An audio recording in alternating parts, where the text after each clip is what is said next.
Welcome to I dream. This is Lumbini. బయట ఏ చెత్త దొరికితే అది ఏ టైంలో పడితే ఆ టైంలో తింటున్నారా? ఇంటికి వచ్చి కూడా పార్సల్ తెచ్చుకొని ఇలాంటి ఆన్లైన్లో ఆర్డర్ చేసుకొని ఇలాంటి ఫుడ్ తినడం వల్ల గ్యాస్ట్రిక్ ప్రాబ్లమ్స్ పెరిగిపోతూ ఉంటాయి. సో జనరలీ ఏ ప్రాబ్లంకి ఎలాంటి సొల్యూషన్ చెప్పాలి అంటే ప్రముఖ వైద్యులే చెప్పాలి.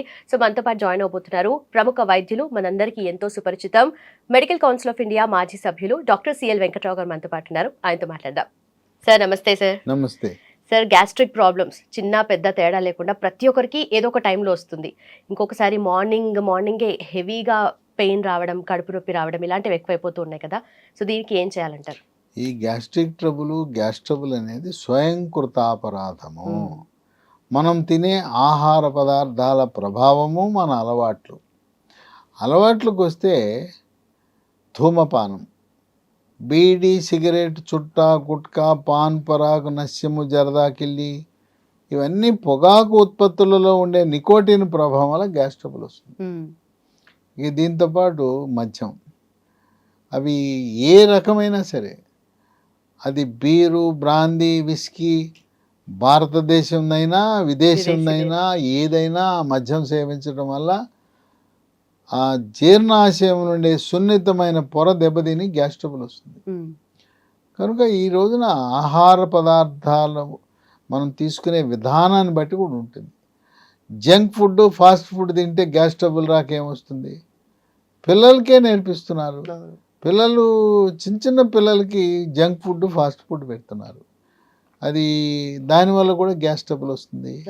పిజ్జాలు, బర్గర్లు, నూడిల్స్, ఈ ఫ్రైడ్ రైస్లు, వీటి వల్ల అదే బయట తింటే వస్తుంది, అదే ఇంట్లో కూడా చేస్తున్నారు. ఇంట్లో తయారు చేయడం కూడా చేసినా ఎక్కడ చేసినా, రెస్టారెంట్లో తింటే ఇంకా దరిద్రం. సగం మేలు ఇంట్లో చేస్తే. ఇప్పుడు ఈ నూడిల్స్లోను, ఫ్రైడ్ రైస్లోను టేస్టింగ్ సాల్ట్, అజినామోటో అని ఉప్పేస్తారు.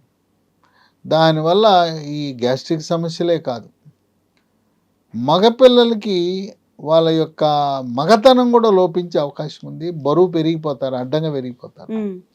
కనుక ఎవ్వరూ కూడా మీరు రెస్టారెంట్కి వెళ్తే టేస్టింగ్ సాల్ట్ వేయొద్దని చెప్పండి. కొంతమంది కొనుక్కు తెచ్చుకుని ఇంట్లో కూడా వాడుతున్నారు. ఇంట్లో టేస్టింగ్ సాల్ట్ వాడద్దు. తర్వాత మనం తీసుకునే ఆహార నియమాలు అంటే వేళలు. ఉదయం 8-9 మధ్యలో టిఫిన్ చేయాలి. 12-1 గంట మధ్యలో మధ్యాహ్న భోజనం. చాలామంది సాయంత్రం ఏమీ తీసుకోరు. మధ్యాహ్నం భోంచేసి ఇక రాత్రి భోజనమే. సాయంత్రం 4-5 గంటల మధ్యలో విధిగా అల్పాహారం తీసుకోవాలి. మజ్జిగో, బిస్కెట్లో, పండు ముక్కలో ఏదో ఒకటి అల్పాహారం, లేదంటే శనగలో, పచ్చి బఠానీలో నానబెట్టి ఉడకబెట్టి తాలింపేసుకుని తినాలి. రాత్రి 8-9 మధ్యలో మళ్ళీ భోంచేయాలి. జపాన్ వాళ్ళైతే మధ్యాహ్నం 12ంటికి మధ్యాహ్న భోజనం, కరెక్ట్గా 6ంటికి వాళ్ళు రాత్రి భోజనం చేస్తారు. మరి ఇప్పుడు యువత పట్టణాల్లోనూ వాళ్ళు ఏంటి మిడ్ నైట్ బిర్యానీలకు వెళ్తున్నారు. అంత మిగిలిపోయిన దాన్ని అంత పెట్టేసి 12ంటికి రమ్మంటారు. సగం రేటు డిస్కౌంట్ ఆఫర్లు పెడతారు. కుర్రవాళ్ళందరూ 12 ఎప్పుడు అవుతుందా అని అర్ధరాత్రి వేచి చూస్తుంటారు. ఒక్కసారిగా గేట్లు తెరిచి లోపలికి వెళ్తారు. మిగిలిపోయినవన్నీ లైన్లో పెట్టేస్తారు. తినడం ఇష్టం, ఎంతైనా తినండి అని బఫే పెడతారు. ఇక వాళ్ళు మొదలెట్టి 12ంటి కాంచి రాత్రి 2-3 దాకా తినటం, తాగటం, సిగరెట్లు తాగటం, వీటన్నిటి వల్ల గ్యాస్ ట్రబుల్ కాక ఏమొస్తుంది? ఇంకోటి ఏంటంటే దక్షిణ భారతంలో మనం తిన్నంత ఘాటైన పదార్థాలు ప్రపంచంలో ఎవరు తినరు. మనం కూర వండుకుంటాం. కూర వండుకుంటే దాంట్లో పచ్చిమిరపకాయలు వేస్తారు, ఎండుమిరపకాయలు వేస్తారు, మళ్ళీ కారం వేస్తారు, మిరియాలు, ఇవన్నీ కాక మళ్ళీ మాంసాహారం అయితే మసాలా, మిరియాలు, దాల్చిన చెక్క, లవంగము, యాలకులు ఇవన్నీ కలిపేసి దట్టంగా వేస్తారు. ఇప్పటికీ కూడా గ్రామీణ ప్రాంతాల్లో మాంసాహారం తినేటప్పుడు కళ్ళంటే నీళ్ళు రావాలి, నాలుక మండాలి, అప్పుడు కానీ వాళ్ళకి తిన్న ఆనందం కలగదు. చప్పగా ఉంటే మాంసాహారం వాళ్ళకి నచ్చదు. ఆ విధంగా ఈ ఘాటైన పదార్థాలు, మిరపకాయలు ఇవన్నీ వాడటం వల్ల జీర్ణాశయం నుండి సున్నితమైన పొర దెబ్బతిని గ్యాస్ ట్రబుల్ అనేది వస్తూ ఉంటుంది. ఈ గ్యాస్ ట్రబుల్ పులుపు, కారము, మసాలా అవి కనుక పరిమితంగా తింటే రాదు. ఇక కొంతమంది పార్శ్వ నొప్పి, నడుము నొప్పి, మోకాళ్ళ నొప్పులు, తలనొప్పి అని సొంత వైద్యం నొప్పి ట్యాబ్లెట్లు వాడేస్తారు. నొప్పి ట్యాబ్లెట్లు వాడటం వల్ల కూడా గ్యాస్ ట్రబుల్, గ్యాస్ట్రిక్ ట్రబుల్ వస్తుంది. వాళ్ళకి ఆహారం తీసుకోవడం తప్పనిసరి. ఇక కొంతమందికి తేపులు వచ్చేస్తుంటాయి. ఆ తేపులు ఎంత పెద్దగా వస్తాయంటే చుట్టుపక్కల వాళ్ళందరూ ఈ వెంక చూస్తుంటారు. ఒక ఆఫీసులో తేపాడంటే, మీటింగ్లో ఎక్కడైనా తేపాడంటే అందరూ వాడి వెంక చూస్తారు. అవమానానికి గురవుతాడు. తేపు అంటే మనం ఆహారము తీసుకునేటప్పుడు అన్నంతో పాటు కొంత గాలి వెళ్ళిపోతుంది లోపలికి. నిదానంగా తినాలి, నమిలి మింగాలి. ఆ గాలి మళ్ళీ వెనకొచ్చే ప్రక్రియ తేపులు. ఇక పొట్ట ఉబ్బిపోతుంది. పొట్ట మీద కుట్టుకుంటే డబడమా డమడమా అనే శబ్దం వస్తుంది, బెలూన్ లాగా ఉబ్బిపోతుంది. లోపల గుడుగుడా శబ్దాలు వస్తాయి. వీడికే వినపడితే పర్వాలా, కొంతమందికి పొట్టలో ఉండే గుడుగుడ శబ్దాలు పక్కాడికి కూడా వినపడతాయి. ఇది అయిపోయిన తర్వాత అపానవాయువు, శబ్దముతో కూడిన అపానవాయువు, వాసన, వీటిని మనం పిత్తులు అంటాం. ఇవి ఇంట్లో ఉంటే పర్వాలేదు, ఎక్కడో మీటింగ్లో ఉన్నప్పుడో లేదా ఆఫీసులో ఉన్నప్పుడో ఈ పిల్లలు బాంబు వేసాడు అని ఎక్కిరిస్తుంటారు. తోటి పిల్లవాడిని, ఒరే ఆడు బాంబు వేసాడు రా అంటారు. ఇది వాళ్ళ యొక్క వ్యక్తిత్వానికి మచ్చ వస్తుంది, అవమానానికి గురవుతారు. ఇవన్నీ కూడా గ్యాస్ ట్రబుల్ వల్ల వచ్చే అనర్థాలే. ఇంకా కొంతమందికి ఒక అపోహ ఉంది. ఏంటి అపోహ? పప్పు తింటే గ్యాస్ వస్తుంది కదా అంటారు. కందిపప్పు, శనగపప్పు, పెసరపప్పు, మినపప్పు ఇవి తింటే గ్యాసు రాదు. ఇది కేవలం అపోహ మాత్రమే. ఈ పప్పులకి ఇంకోటి కూడా చెప్తుంటారు, ఆపరేషన్కి వేసిన కుట్లు చీమ పడతాయంట కదా పప్పు తింటే అంటారు. పప్పులో ఉండేది మాంసకృతులు. ఆ మాంసకృతులు కుట్లు త్వరగా మాంతానికి ఉపయోగపడతాయి. కనుక పప్పు తింటే గ్యాస్ రాదు, పప్పు తింటే ఏదైనా గాయం అయితే వాళ్ళు పప్పు తినకూడదని ఏదో చెప్తుంటారు. ఇది మూఢనమ్మకం. పప్పు తింటే గాయము త్వరగా మానును, ఇది మనం గమనించాలి. ఏదైనా. తర్వాత కొంతమందికి మానసిక ఒత్తిడి, కుంగుబాటు, టెన్షను, డిప్రెషను, భార్యాభర్తల మధ్యన కలహాలు, ఆర్థిక సమస్యలు, ఈఎంఐలు కట్టేశాడు, జీతం అంతా ఈఎంఐలకి సరి, ఉన్నపళంగా ఉద్యోగం పోయింది, ప్రైవేట్ ఉద్యోగం. అప్పుడు తీవ్రమైన ఒత్తిడికి గురవుతారు. ఆ తీవ్రమైన ఒత్తిడికి గురవటం వల్ల దాని ప్రభావం పేగుల మీద పడుతుంది. దాన్ని ఇరిటబుల్ బవల్ సిండ్రోమ్ అంటారు. ఆ ఇరిటబుల్ బవల్ సిండ్రోము యోగా, ప్రాణాయామము, ధ్యానము, వ్యాయామం చేస్తూ మన సమస్యలను అధిగమించడానికి ప్రయత్నిస్తే ఉపయోగపడుతుంది. ఈ ఐబిఎస్ ఉన్న వాళ్ళు గంటకి టాయిలెట్కి వెళ్తారు. విరోచనం వచ్చినట్టు ఉంటుంది, రాదు. కాస్త గ్యాసు జిగురైపోతుంది. లేదు ఒకరోజు మలబద్ధకం, ఇంకో రోజు విరోచనాలు. వెళ్ళిన తర్వాత ఆ గంట సేపు టాయిలెట్లో కూర్చుంటారు. ఒకటి మల విసర్జన అనేది ప్రతిరోజు భారతదేశంలో ప్రతిరోజు ఉదయాన్నే మల విసర్జన జరగాలి, సుఖ విరోచనం జరగాలని కోరుకుంటారు. పాశ్చాత్య దేశాల్లో వాళ్ళు పీచు పదార్థం అధికంగా తినరు, ఎక్కువగా మాంసాహారం మీద ఆధారపడతారు. 3 రోజులకు ఒకసారి మల విసర్జన చేస్తారు. ఇక్కడ కొంతమందికి కొన్ని చెడ్డ అలవాట్లు ఉన్నాయి, మానుకోవాలి. టాయిలెట్కి వెళ్ళేటప్పుడు పేపర్ పట్టుకెళ్తారు, అక్కడ కూర్చొని పేపర్ చదువుతుంటారు. ఇప్పుడే మొబైల్ ఫోన్స్, వెస్ట్రన్ కమోడ్ మీద పేపర్ చదవటం. ఇక ఇప్పుడు అక్కడికి వెళ్ళి ఫోన్లు చేయటం, లేదా ఫోన్ వస్తే టాయిలెట్కి వెళ్ళి మాట్లాడటం, అది చేయకుండా పని. ఇంకా కొంతమంది నవలే చదివేస్తుంటారు. ఆ విధంగా అక్కడ ఫోన్లు మాట్లాడొద్దు, పేపర్లు చదవద్దు, వీక్లీలు చదవద్దు, నవలు అంతకంటే చదవద్దు. త్వరితగతిన మల విసర్జన ప్రక్రియని పూర్తి చేసి బయటకు వచ్చేయాలి. సో ఈ గ్యాస్ ట్రబుల్ వస్తుంటే ఏం చేయాలని రకరకాల మందులు వాడుతూనే ఉంటారు. మార్కెట్లో ఉన్న మందులన్నీ అయిపోయి ఉంటాయి. డాక్టర్ దగ్గరికి వెళ్తే ముందు నోట్లో పైప్ వేస్తారు. పైపుని గ్యాస్ట్రోస్కోపీ పరీక్ష అంటారు.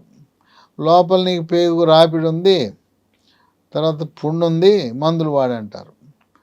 వాడినంతకాలం బాగానే ఉంటుంది, మానగానే మళ్ళీ మొదలైపోతుంది. తర్వాత కొంతమంది వాళ్ళ అలవాట్లు మానరు.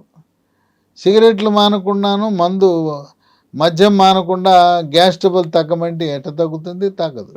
కొంతమందికి ఆ సిగరెట్ మందు వాళ్ళు తాగే మందు ముందు మేమిచ్చే గ్యాస్ ట్రబుల్ టాబ్లెట్ చాలా వీక్. పనిచేయవు. ఆ మందు మద్యం అనే మందు చాలా పవర్ఫుల్, ఇదేమో చాలా వీక్. ఇది చెప్పడు. మీరు మందు ఇచ్చారు నాకు పని చేయలేదు అంటాడు, ఇంకా గ్యాస్ తగ్గలేదు అంటాడు. డాక్టర్లు మారుస్తుంటారు, హాస్పిటల్ మారుస్తుంటారు, పదే పదే ఎండోస్కోపీలు చేయించుకుంటుంటారు. అట్లాగే గ్యాస్ ఉన్న వారికి ఎండోస్కోపీతో పాటు, అదే గ్యాస్ట్రోస్కోపీతో పాటు పొట్టకి అల్ట్రాసౌండ్ స్కానింగ్ కూడా పరీక్ష చేయవలసిన అవసరం ఉంది. ఎందుకంటే కాలేయం కింద ఉండే చేదు తిత్తి, దాంట్లో రాళ్ళు ఉన్నప్పుడు పిత్తకోశంలో రాళ్ళు అంటారు, చేదు తిత్తిలో రాళ్ళు ఉన్నప్పుడు కూడా గ్యాస్ ట్రబుల్ వచ్చే అవకాశం ఉంది. అది ఉంటే దానికి మందులతో కరగవు. పిత్తకోశంలో రాళ్ళు మందులతో ఏం కరగవు. దాన్ని లాప్రోస్కోపీ ప్రక్రియ ద్వారా చేదు తిత్తిని తీసేస్తారు. తీసినా ఏమీ ఆటంకం ఉండదు జీర్ణ ప్రక్రియకి. పైత్యరసం అనేది కాలేయంలో ఉత్పత్తి అయ్యి ఈ పిత్తకోశంలో టెంపరీగా తాత్కాలికంగా నిలవ ఉంటుంది. అది తీసినా ఏమీ కాదు. కొంతమంది దీన్ని రాళ్ళు కరిగిస్తామని, అది మోసం. ఇంతవరకు పిత్తకోశంలో రాళ్ళు కరిగించిన చరిత్ర ఇంగ్లీష్ మందుకు లేదు, ఆయుర్వేదంకు లేదు, హోమియోపతి లేదు, యునాని లేదు, సిద్ధ లేదు. మోసం. అయితే మూత్రపిండంలో రాళ్లను చక్కగా వివిధ విధానాల ద్వారా కరిగించవచ్చు. ఆయుర్వేదంలో చక్కటి మందులు ఉన్నాయి. కనుక మూత్రపిండంలో రాళ్ళు కరుగుతున్నాయి కదా అని చెప్పి నువ్వు ఇక్కడ కరిగించమంటే ఇక్కడ కరగవు. కనుక దాన్ని నమ్ముకోవటం వృధా. కనుక ఇది ఇంకొంతమంది ప్యాంట్లు టైట్గా వేసుకుంటారు. టైట్ దుస్తులు వేసుకున్నప్పుడు పొట్ట మీద ఒత్తిడి వచ్చి అన్నవాహిక జీర్ణాశయం కలయికలు ఉండే కవాటం వదిలైపోతుంది. అప్పుడు జీర్ణాశయంలో ఉండే ఆమ్లము, హైడ్రోక్లోరిక్ ఆమ్లము రివర్స్ డైరెక్షన్లో వచ్చేస్తుంది. సాధారణంగా అన్నము కానీ ఏ వస్తువు, ఈ ద్రవం కానీ అన్నవాహిక నుంచి జీర్ణాశయంలోకి వన్ వే, వెనక్కి రాదు. ఆ కవాటం ఉంది, కానీ కవాటం లూజ్ అయిపోతుంది. టైట్గా ఉండే వస్త్రాలు వేసుకున్నా లూజ్ అవుతుంది. కొంతమంది చాక్లెట్లు అదే పనిగా తింటుంటారు. చాక్లెట్ తినేవాళ్ళు, లేదు సిగరెట్ తాగేవాళ్ళు, మద్యం సేవించేవాళ్ళు, వీళ్ళకి అది లూజ్ అయిపోతుంది. లూజ్ అయిపోయి వెనక్కి వెళ్తుంది. ఈ హైడ్రోక్లోరిక్ ఆమ్లం ఛాతీలోకి వెళ్ళి నొప్పి, మంట, కొన్ని సందర్భాల్లో హార్ట్ అటాక్ను పోలిన విధంగా ఉంటుంది. అమ్మో హార్ట్ అటాక్ అనే భయం కలిగించే విధంగా కూడా ఉంటుంది. కనుక ఈ గ్యాస్ ట్రబుల్ చాలా సమస్యాత్మకమైంది. ఇది చిన్నపిల్లలను కూడా వదిలిపెట్టట్లా. ఇంటర్మీడియట్ పిల్లలు ఎంత ఒత్తిడికి గురవుతున్నారు. వాళ్ళ అమ్మ నాన్న నీకు నీట్లో ఎంబీబీఎస్ గవర్నమెంట్ కాలేజీలో రావాలి, జేఈఈ పరీక్షలో ఐఐటీలో సీట్ రావాలి, నువ్వు ఐఏఎస్ అయిపోవాలి. ఇలా తల్లిదండ్రుల ఆకాంక్షలు, వాళ్ళ కోరికల మేరకు పిల్లల్ని ఒత్తిడికి గురి చేస్తున్నారు. ఇంటికాడ అమ్మా నాన్న ఒత్తిడికి గురి చేస్తుంటే అక్కడ ఆ కార్పొరేట్ కళాశాలలో వాళ్ళు వీళ్ళని తోమి ర్యాంకులు తెచ్చుకుని సీట్లు తెచ్చి టీవీల్లోనూ లేకపోతే సోషల్ మీడియాలో 1, 2, 3 పేపర్లో ప్రకటనలు వేసుకోవాలని వాళ్ళ తపన. వాళ్ళ తపన ఏంటంటే అడ్వర్టైజ్మెంట్ వేసుకోవటానికి మా సంస్థలో చదివిన వాళ్ళకి 1, 2, 3, 5, 6 వచ్చినాయి అని చెప్పుకోవటం కోసం. ఈ విధంగా పిల్లల మీద ఎంత 15 నుంచి 17 ఏళ్ళ వయసు పిల్లల్ని పట్టుకుని వాళ్ళ మీద అంత భారము, ఒత్తిడి వేయటం వల్ల ఈ గ్యాస్ ట్రబుల్ వస్తూ ఉంటుంది. కనుక ఈ గ్యాస్ ట్రబుల్నికి అన్ని రకరకాల మందులు ఉన్నాయి. వాడినప్పుడు తగ్గుతుంది, అది మానగానే మళ్ళీ మొదలు. అటువంటి సందర్భంలో లీ ఫార్మా కంపెనీ వారు ప్రకృతి ప్రసాదించిన వస్తువులతో తయారు చేసిన ఒక మందుని తయారు చేశారు. దాని పేరు లాఫెరిన్ బీసీ. ఈ లాఫెరిన్ బీసీ ఏంటంటే దీని గుణం మనకి జీర్ణకోశంలో చెడు బ్యాక్టీరియా మంచి బ్యాక్టీరియా ఉంటాయి. ఇది జీర్ణకోశం నుండే చెడు బ్యాక్టీరియాని తరిమి కొట్టి మంచి బ్యాక్టీరియా గుడ్ బ్యాక్టీరియా మనకు ఉపయోగపడే సహాయకారిగా ఉండే బ్యాక్టీరియా శాతాన్ని పెంచి ఈ గ్యాస్ ట్రబుల్ నివారించడానికి ఉపయోగపడుతుంది. ఈ లాఫెరిన్ బీసీ ఒంటరిగా కాకుండా ఇసమప్రజోల్ అనే మందు లీ ఫార్మా వాళ్ళు ఇసమప్రజోల్ కూడా తయారు చేస్తున్నారు. దాన్నేమో పరగడుపున వేసుకోవాలి, అది కెమికల్ మందే, అది ఆ ఇంగ్లీష్ మందు. ఆ ఇంగ్లీష్ని ఈ హెర్బల్ మందుతో ఆ ఇంగ్లీషు హెర్బల్ రెండింటిని కలిపితే ఈ రెండింటి దెబ్బకి గ్యాస్ ట్రబుల్ పూర్తిగా తగ్గిపోతుంది. ఎట్లా? అదేమో ఇసమప్రజోల్ 40 మిల్లీగ్రామ్ పరగడుపున రోజు వేసుకోవాలా. తీవ్రత ఎక్కువగా ఉంటే రాత్రిపూట కూడా పడుకునే ముందు వేసుకోవాలి. ఈ లాఫెరిన్ బీసీ ఉదయం టిఫిన్ తర్వాత ఒకటి, రాత్రి భోజనం తర్వాత ఒకటి, వరుసగా 3 నెలలు వాడాలి. ఇది సహజ సిద్ధంగా తయారైన ప్రకృతి ప్రసాదించిన ఔషధం. చూడండి, ఇక్కడ ఆకుపచ్చ చుక్క ఉంది అంటే దీంట్లో ఏ రసాయనాలు కెమికల్స్ లేవు. దీనికి డ్రగ్ అథారిటీ లైసెన్స్ కాదు ఇచ్చేది, food safety standards authority of India వాళ్ళు పర్మిషన్ ఇస్తారు. దీనివల్ల ఇది సురక్షితం, కాంప్లికేషన్లు సైడ్ ఎఫెక్ట్లు ఉండవు. అలోపతి మందులు షుగరు బీపీ గుండె జబ్బు అన్ని జబ్బులకు వాడుతున్న వాటితో పాటు కూడా దీన్ని వాడచ్చు. ఇది వాడి చాలామంది ఉపశమనం పొందారు, హాయిగా చక్కగా వాళ్ళకు శాశ్వత నివారణ. ఈ రోజు ఎంతకాలం ఎన్ని సంవత్సరాలు, కొంతమంది 20 ఏళ్ళు 30 ఏళ్ళు వాడుతున్నారు. ఇది గ్యాస్ ట్రబుల్ మందులు, రకరకాల మందులు వచ్చేసినాయి. ఓమెప్రజోల్, లాన్సోప్రజోల్, ప్యాంటోప్రజోల్, రాబెప్రజోల్, ఎన్ని మందులు వచ్చినాయి. కనుక ఇసమప్రజోలు లాఫెరిన్ బీసీ కాంబినేషన్లో రెండు కలిపి వాడిన వాళ్ళు చక్కగా ఉపశమనం పొందుతున్నారు. ఇది కొంచెం కష్టతరమే దొరకటం. ఇసమప్రజోల్ దొరుకుతుంది కానీ ఇది కష్టం. ఎట్టాగో మీరు ఇది తెప్పించుకున్నారు కదా, వీళ్ళనే ఇసమప్రజోల్ కూడా పంపమనండి. అమెజాన్లో ఆన్లైన్లో లభిస్తుంది, లేదు కంపెనీ వారి వెబ్సైటు lehealthdomain.comలో కూడా ఆర్డర్ పెట్టుకోవచ్చు. లేదా మనం 3 ఫోన్ నంబర్లు ఇస్తాం, వాళ్ళకి ఫోన్ చేయండి.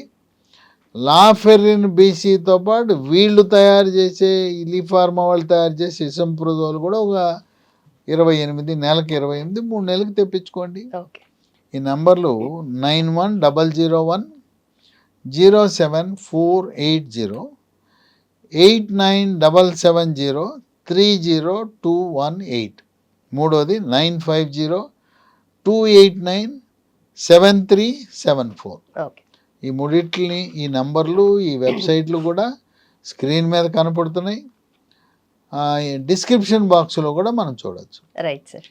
ఈ నంబర్లన్నీ కంపెనీల వాళ్ళవి, మీ మందుల కోసం అన్నాను. ఏదైనా ఇంకా ఈ గ్యాస్ ట్రబుల్ గురించో ఇంకా ఏ అనారోగ్య సమస్య గురించో నాతో మాట్లాడాలంటే నా ఫోన్ నంబర్లు కూడా ఇస్తాను, మాట్లాడండి.